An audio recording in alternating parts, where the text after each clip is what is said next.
On February 5, 2022, Esther López de la Rosa's relatives received terrible news. The intense search of almost a month came to an end when they found the girl on the side of a road in Carrascosa, an area near the town of Transpinedo, located in Valladolid, Spain. The strange thing is that the surroundings had already been searched by both the neighbors and the civil guard on several occasions, but the body was not found. However, the most surprising thing is that Esther was still wearing the same clothes she had on the day she disappeared. Near her were her cell phone and keys. It seems that his body was placed there in the last few hours. It remains unknown how long he was alive after his trace was lost. The case has captured the attention of the entire country, and there are still more questions than answers. It was Wednesday, January 12, 2022, when Esther López de la Rosa, a 35-year-old girl, went out with her friends to the James Dean Bar in Transpinedo, the town where she lived. The objective was to watch the semi-finals of the Soccer Super Cup between Real Madrid and Barcelona. After the game, Esther and her friends went to the home of one of the members of the group in the El Romeral urbanization, 5 km from the town. Later, they went to another tavern, and at 3 in the morning, a friend dropped her off at the intersection of N122, right where the restaurant called La Maña is located. After that, no one heard from her again. In the early hours of Thursday morning, her parents tried to contact her, but got no response. However, they considered that she was a young adult and should lead her own life, trusting that she would soon call them and explain what had happened. But the days passed, and Esther's absence became more and more evident. On Monday, his parents and sister went to the police station to file a report about his disappearance. The agents considered that Esther López de la Rosa was at low risk since they thought she would be with a man traveling. The hypothesis was that it was a voluntary disappearance. However, once they decided to interview the last person who saw her alive, their perspective completely changed. Óscar, a young man who sold trips and was a friend of Esther, said that around 2:30 in the morning, he was driving his car with the intention of taking Esther and Carlos, another member of the group, to their respective homes. At 2:45, Carlos got out of the vehicle and Óscar continued driving. Esther expressed her desire to continue partying, but Óscar replied that he had work the next day. Esther did not react well to Óscar's refusal, calling him stale and asking him to let her go downstairs to look for Carlos and continue the party. Óscar left her at the intersection between the La Maña restaurant and the road that leads to the Bizarre Winery, a service road parallel to the Soria Highway. After hearing this statement, the agent's suspicions turned to Carlos. However, both the security cameras in his neighborhood and the testimony of his children placed him in his house at the time Esther disappeared. The situation was extremely worrying, as the police suspected that something had happened to Esther after she was left alone at the Transpinedo intersection. The investigation took a radical turn and was considered high risk. The SOS Desaparecidos Association shared a poster with Esther's image, along with details about her appearance and clothing, with the aim of locating her. The news spread quickly through the town, and all the neighbors wanted to join the search. Raids were organized in nearby areas. In the following days, the city council, the civil guard, the canine unit, and a helicopter joined the effort. With the help of these institutions, a wider area could be traced. Meanwhile, investigators continued to question people close to Esther. Some of her relatives declared that she could have traveled to the capital of Valladolid in a lover's car. On Saturday 22, the police obtained an arrest warrant for this man, identified as Raúl Gómez, nicknamed the Handyman, 48 years old. They went to their house, located in an urbanization 1 km from La Maña, where Esther had last been seen. When they entered, they found Raúl packing a suitcase, apparently planning to escape. The agents of the civil guard, the scientific police, and the judicial police worked for hours at the house, but they did not find any evidence that Esther had been there. In his first statement, Raúl denied his participation in Esther's disappearance, but admitted to having communicated with her days after January 12th. Although none of this could be verified, Raúl had to remain detained and began a hunger strike in protest of his arrest. The government delegation announced his capture, but assured that all hypotheses and lines of investigation remained open. After this, the search for Esther intensified with underwater units, and the raids became increasingly massive, but they still had no trace of the young woman. After 3 days of arrest, Court Number 5 of Valladolid provisionally released Raúl, since there was no evidence linking him to Esther's disappearance. However, some rules were imposed on him. He had to report to the civil guard barracks every day. He could not leave Spain, and he had to report any change of address. Between tears of happiness, the man promised to abide by those rules. The officers were back where they started. They didn't have a body or a suspect. The civil guard organized a massive search in which they expanded the territory with the participation of the Red Cross. They headed towards the Duero River and the wells of Transpinedo. Volunteers with metal detectors also joined in to inspect the land near the La Maña restaurant.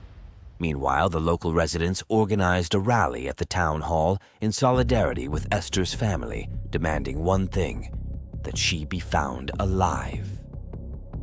Thus, the next 24 days passed until everything took an unexpected turn. On February 5th, a hiker who was walking in the area of the BP 2303 highway in the municipality of Transpinedo saw the body of a woman next to a farmland. She was in a ditch face down and had all her belongings with her, including her purse, her house keys, and her mobile phone. He did not hesitate to notify the authorities. Once the civil guard troops and agents specialized in criminalistics arrived at the scene, they realized that it could be Esther. However, there was something extremely strange. The body was within sight and only 3 km from the town of Transpinedo, in an area that had been searched on several occasions during neighborhood raids. Furthermore, he was wearing exactly the same clothes he was wearing on the day he disappeared. This witness told the civil guard that he had passed exactly the same place every day in January, and that he had never seen anything that caught his attention, much less a body. Investigators began to consider the possibility that the body had been moved to the area where it was found hours before its discovery. However, the autopsy revealed even more disconcerting data. The remains were taken to the clinical hospital of Valladolid, where a first discard examination was carried out. Forensic reports revealed that the body was undoubtedly that of Esther, and there were no fatal physical wounds caused by blows, gunshots, or knives. It was determined that he died from internal injuries. With these data, the civil guard considered the possibility that Esther had died suddenly as a result of an accidental fall or cardiac arrest while walking back to her town. However, it remained unlikely that she would have remained there during the 20 days of search without being seen. Furthermore, the earth around the body showed no signs of having been disturbed, even though the surrounding area had previously been searched by large groups. The main hypothesis remained that unknown people deposited it there in the hours prior to its discovery. To obtain more conclusions about Esther's death, her body was transferred to the Institute of Legal Medicine in the capital, where a more detailed autopsy was performed. This revealed new data that contradicted the previous ones. Esther had suffered a broken hip, whiplash, multiple bruises, and an injury to her hand. It was determined that he did not suffer an intimate assault, but his death was classified as violent. Therefore, it could be a homicide, a suicide, or an accident, possibly caused by a tall off-road type vehicle that would have run over her from behind due to the young woman's height and the type of injuries. The hypothesis raised was that Esther was run over that night while walking on the right side of the road towards the town. The impact was at a medium or low speed, and the blow to the left buttock was not enough to cause his death. However, the impact caused internal bleeding and hypovolemic shock, resulting in rapid blood loss. The consumption of large amounts of alcohol and substances that night worsened his situation. Esther lay in agony for 8 hours after the collision and finally died from hypothermia. Although the cause of death had already been determined, it remained to be known what happened in those hours in which she could have been saved. The Special Accident Investigation Team searched the area where the body was found, but found no tire marks on the part of the road near the spot. Furthermore, the body was found in a ventral position, with the cheek on the ground, the legs close to the body, and the arms parallel, a very different position from the usual one after being run over. Esther's bag was pressed against her body, and her cell phone was at her feet. In addition, the remains of sand found on the victim's clothing did not match those of the place where his body lay. The experts determined that the place where Esther was deposited had been specifically chosen, since it had visibility from both the left and the right, which would have facilitated the escape of her attacker. The conclusion was that the young woman's body was transferred while she was still alive, and almost a month later it was placed in that ditch. Everything had been coldly calculated. The proposed hypothesis suggests that Esther was murdered elsewhere, which led to Óscar and Carlos, the last to see her alive, being considered suspects. Before investigating them, Ramon was ruled out as a possible perpetrator. Although his vehicle, a dark BMW, was inspected at the crime laboratory, no conclusive results were obtained, and Ramon was released again, although he was prohibited from leaving the country. The civil guard inspected Carlos's car, and he gave up the keys without consulting his lawyer, but the studies did not yield any clues either. This left Óscar as the only option, whose car characteristics coincided with his Volkswagen truck. His vehicle was impounded to be inspected for traces of the victim's blood or DNA. Before handing it over, he was asked if he had washed the car, which he denied. The news spread quickly, and the residents of Transpinedo attacked Óscar, wallpapering their businesses with posters demanding justice for Esther. Meanwhile, the agents investigated the reasons that pointed to Óscar as the main author of the crime. The geolocation of Esther, Óscar's, and the Volkswagen's mobile phones was tracked. According to Óscar, when leaving the bar, he and Esther got into their car along with Carlos, who got out at 2:45. Then, Óscar and Esther argued, and she got out of the vehicle, which was the last time he saw her alive. However, the investigations confirmed that Esther's mobile phone was in Óscar's house at 3:26, while his recorded an activity of more than 300 steps during the early morning, despite the fact that he assured that he was sleeping. In addition, it was found that between 6 and 9 in the morning, both of their cell phones were put into airplane mode. In a recording from January 13th, the security cameras of a gas station captured Óscar washing his Volkswagen vehicle by hand, and then his cell phone traveled towards the capital of Valladolid, still in airplane mode. However, between 21 and 22:11 that same day, the GPS system in his car located him in Transpinedo, which contradicted his initial statement that he had left the town and did not return until the next day. The same day, Óscar deleted all the data from his mobile history without knowing that technicians could later recover it. After collecting all this evidence, an evaluation was carried out to determine the correspondence between Óscar's vehicle and the one that accessed the service station's car wash. In the camera images, groups of pixels could be seen that coincided in location, dimensions, and morphology with elements typical of the Volkswagen rock. The key element to identify it was a distinctive pendant on the interior mirror. In addition, studies of the vehicle yielded more evidence.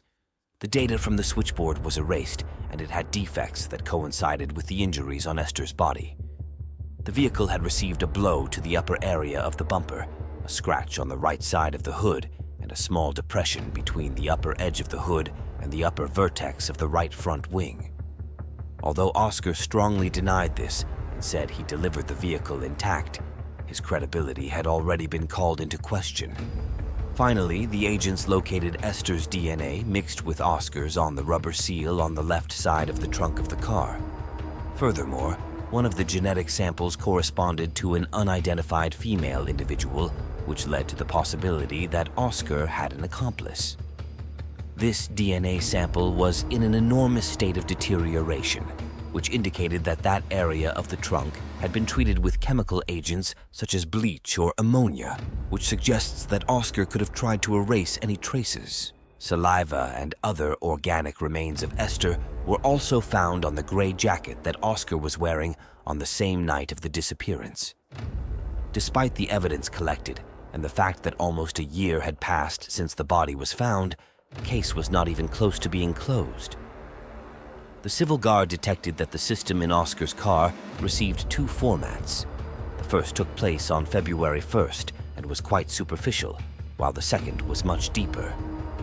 The vehicle key recorded any incident in the vehicle, and on April 2nd, someone tried to use it, and the information about what happened on previous dates was erased. Óscar had arbitrarily hidden this information, hindering the search. Furthermore, formatting the car key was an extremely difficult task. Investigators began looking for a person with specific knowledge of the subject and tried to locate how many mobile phones had been connected to the antenna at the site where Óscar's car was located at the time that data was deleted. All telephone companies had to share the phone numbers so that the police could compare them with the suspect's contact book. 12 matching numbers were found, and all of them will be questioned in the future by the authorities to investigate their possible involvement in the crime. Óscar was interrogated after all the evidence against him had been collected. His only answers in this regard were that he could not explain what happened and that he did not know what they were talking about. He also gave a strong statement saying that Esther was a young woman who partied and took drugs, which would undoubtedly end badly.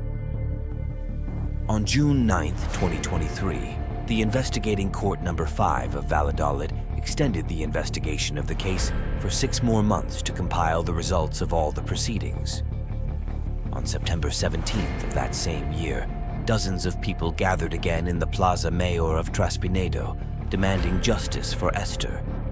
The young woman's sister gave a speech where she strongly attacked the suspect, stated that she firmly believed that he is the murderer, and was completely dissatisfied with the fact that he remains free and without any precautionary measures. Although Óscar had not tried to murder Esther, he did not help her after the accident, which broke the hearts of Esther's family. In addition, he spoke about the statements where he pointed out Esther as a young woman who lived partying, saying that he had insulted her memory. He closed the event by assuring that he will soon have to pay for his terrible acts. To this day, it is not known if Óscar is the real culprit, if it was an accident, or if it was planned. Well, I hope you enjoyed the video. Leave me your opinion in the comments. Don't forget to subscribe, like, and activate the notification bell so you don't miss our next videos.